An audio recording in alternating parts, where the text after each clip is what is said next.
before I weigh in, does anyone want to put their hand up and ask a question of the panel? I just got new trifocals, so if I don't see you right away. But over here. I'm curious if in Africa and India, as people are moving into urban areas from the rural areas, if there is a substantial brain drain where the best in school are moving away from rural areas, and if that is an impediment.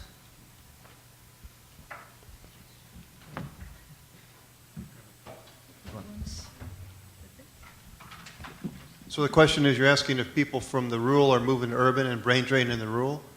Correct. I mean, I don't have any data on that, but I can tell you the dream for every poor woman that has children is for their children to get out of agriculture and to move to the urban area and just distance themselves as quick as they can. They see agriculture as a step out of poverty into the urban area so they can find a real job. And so I guess if you call that brain drain or not, I'm sure there's lots of smart people that, you know, if they would come back to the farm, they could really help, but that's not the aspiration. Rikin, do you want to say anything? Sure. Yeah, just to dovetail on Gregg's comment, just like the parents have this sort of vision for their kids, also when you go to a school and you ask kids, what do you want to be when you grow up? And you ask, does anyone want to be a farmer? You'll get no, raised hands. And what you find is that, yeah, it's true that we're increasingly seeing the cream of these village communities mostly migrating out. And so usually what's remained is mostly older types of individuals or those younger individuals who weren't able to qualify educationally for higher opportunities. So it is a real challenge. And so I think one of the main things that we want to try to do, and is a similar sort of issue that I think that you guys are discussing here in the U.S. context, as what is similar in the Indian context, is really trying to make agriculture be seen not as a sort of a subsistence sort of option of last resort, but something of a vocation of choice, where you can be able to leverage your asset, make it more productive, and where you can even be a part of this new technology and knowledge-based economy, which is seen, in a place like India as the wave of the future, and you can be a part of that even in your farm and be able to make your operations a little bit more precise and be able to realize gains on a sustainable basis for your farm. Bella? I'd like to mention the gender issue that hasn't arisen.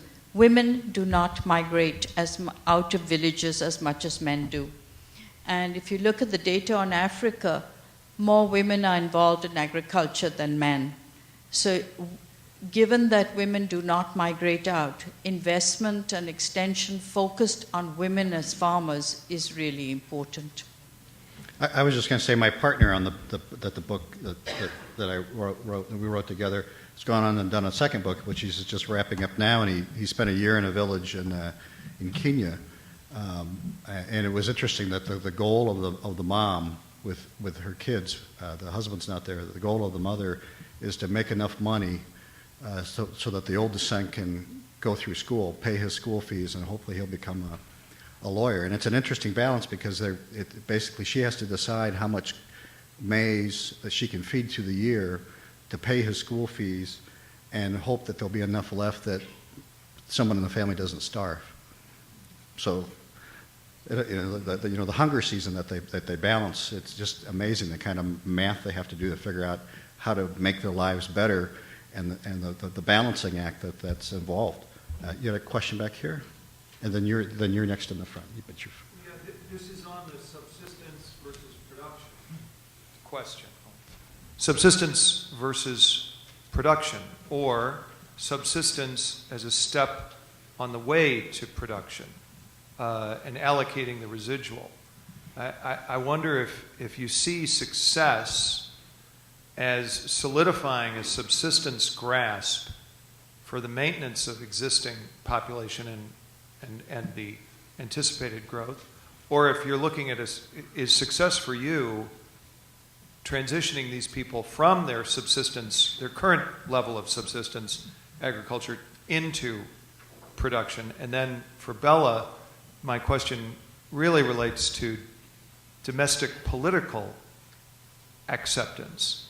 And aren't we really confronting not necessarily national goals or national interests, but a layer down domestic political influences that result in either plenty or scarcity? So on this assistance question, I'll answer the first one, and you can do the second, right? That was way beyond me. We have, let's say, chickens in Uganda produce 40 eggs a year, and in the developed world, it's 240 or something like that. It's a huge gap. So no, we're not bringing in chickens to produce 240 eggs a year in Uganda, but what we are doing is taking chickens from a farm in India that scavenge just like those in Uganda, but yet they produce 120 eggs. They're better scavengers. So we're upgrading them a little bit so they could get more cash, and if they want to get into production agriculture, and we're not there to sort of intensify and formalize agriculture quite like that. We're trying to improve their productivity a bit so they have more cash, and then they will decide how to use that cash, whether it be farming, to send their kids to be a lawyer, or whatever it is. So we're not sort of trying to get them to the upgraded system that we have in the developed world at all. Is that what you're asking? I have nothing profound to say about political decision making. I think all of us are observers of the political system and understand how decisions get made. And they vary from issue to issue, as all of us know. So, sure, there is a national position, there is a regional position in terms of the interests in my backyard, whether it's Colorado or whether it is Washington State. And that's certainly true. Yeah, question up front. My question is about media interest or lack of media interest on this topic of malnutrition in developing countries. I run a small consulting firm in Cincinnati with clients in emerging technology, and in one case, passionate about the nonprofit part of the company to make an impact and make a difference in this sort of area. So my question is, what do you think the key to success is to get media excitement and interest and have mainstream or high-profile media cover this topic? Has it been covered in some ways? And again, back to sort of keys to success in helping shine the spotlight so that the end game could be achieved, which would be put some attention and more attention to the topic. I think Scott should answer as a practitioner, Sure. and then as All a right. researcher, I'll say something. Well, you need a news peg. And so, I mean, it's easier to write about hunger overseas when food prices are an issue in the United States. So there was a lot of coverage in 2007, 2008, because it was something that people here could relate to. And relating is an important part of it. So there's this, and you know, the journalists know this, but I don't know what the logarithm is, but you know, when a paper writes about death, the closer the death is to the newspaper, the more inches it gets. So basically, the further away you get from the Chicago Tribune or the St. Louis Post or the United States, the bigger the disaster has to be. So I mean, a local paper will write about a murder in its town, but one person does, but they're not going to write about it 200 miles away. It's understandable. People have to relate to what's going on. And so the struggle is, there are 25,000 kids who die each day because of malnutrition-related disease. And how many times can you say that per day? And people are going to want to read that.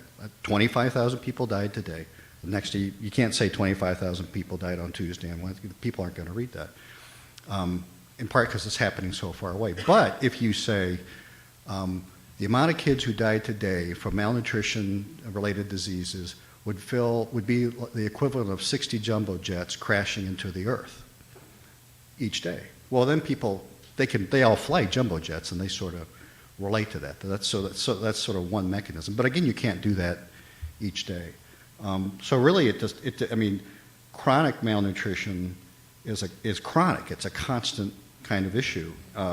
When the media gets interested and you get more space is really when there's some kind of cataclysmic event that you can tie it to with great pictures, or they can relate to it sort of domestically, and they see their food prices going up. But I mean, that's sort of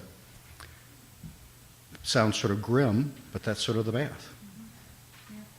And I will respond to it from domestic research and domestic crises.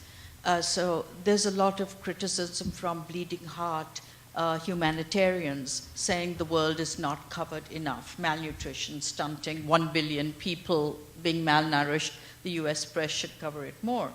But as Scott says, how often can you keep talking about problems that are far from home?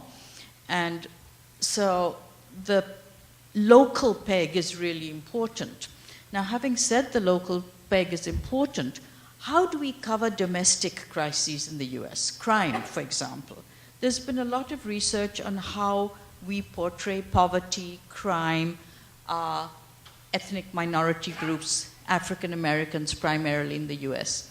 And we see constantly that the crises, crime reporting in your local news very frequently has a black face, very frequently does not address the causes.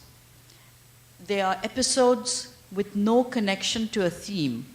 There is no attention to remedies. And so the researchers who look at domestic coverage of domestic crises point out that the news is not comprehensive because it's the product of a private profit-making advertising business. And the news cannot see itself as a social worker. It's not there as a public education tool, although some people like Scott may want to do public education through the news. The fact of the matter is that the amount of space he's given and the date that he's given it may not be the most propitious day to do public education. However, the research shows in terms of political communication that we cover crises episodically, we cover with no attention to the theme over time, we do not look at the causes or the remedies. And that's a function of how we own and operate and finance news media in our country. It is quite different in Finland, it is quite different in Sweden, where the state invests in public ownership of news media. And in Sweden and Finland, there is a requirement in public broadcasting that you have news bulletins on international issues 5 or 6 times a day. And as a result, when you do comparative studies of knowledge of international issues across Western societies, the US comes very low on knowledge of the world, while Sweden, Denmark, Finland, Germany are much higher in terms of knowledge of international issues. And that is because of the state involvement in the press and in broadcast media. On that note, we're going to wrap it up, and thanks for your time. And I know we're running a little late, but thank you very much.